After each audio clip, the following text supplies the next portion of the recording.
Donc là, on est sur le port de Concarneau avec Christophe Tulal, le patron du Potré d'Armor. Ok. On va parler de la licence poulpe, de la pêche du poulpe. Du coup, explique-nous un petit peu le poulpe. Donc depuis combien de temps il est arrivé, combien tu en pêches, comment tu le pêches. Le poulpe est arrivé, je crois. Alors moi, je ne l'ai pas encore installé. Il a dû arriver vers 2020-2021, un truc comme ça. Moi, j'ai attaqué en 2022 et c'est une grosse partie du chiffre d'affaires de l'année, mine de rien.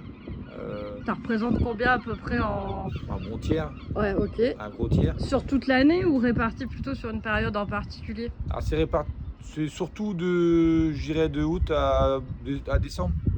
Donc plus deuxième semestre. Ouais, alors ça se suit pas forcément sur les années.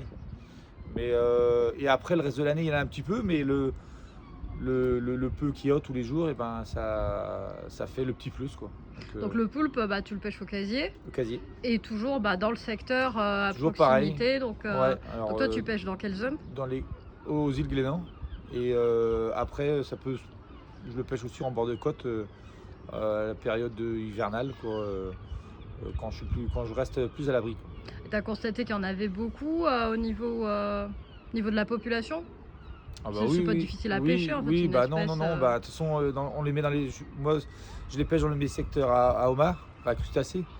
Et là, ça s'est calmé un petit peu, mais ces derniers mois, oui, on pêchait pas beaucoup de homards et beaucoup de poulpes. Ouais.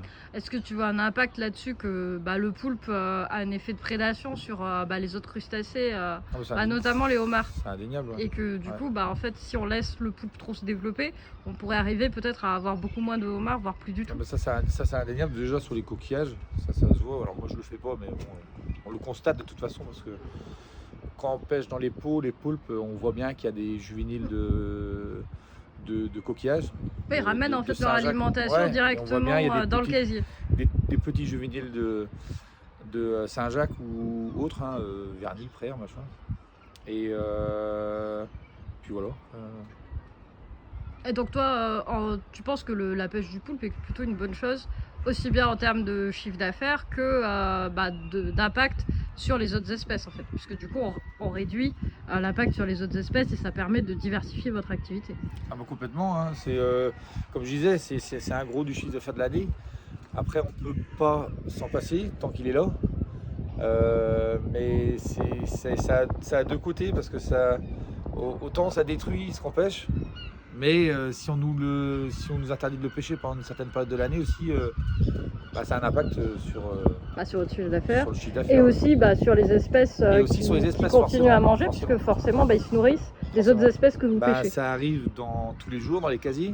On peut retrouver un homard qui a été découpé par un poulpe. Et si demain on nous demande de rejeter les poulpes qu'on pêche, je ne récupérerai pas le homard, par contre je vais devoir balancer le poulpe à l'eau.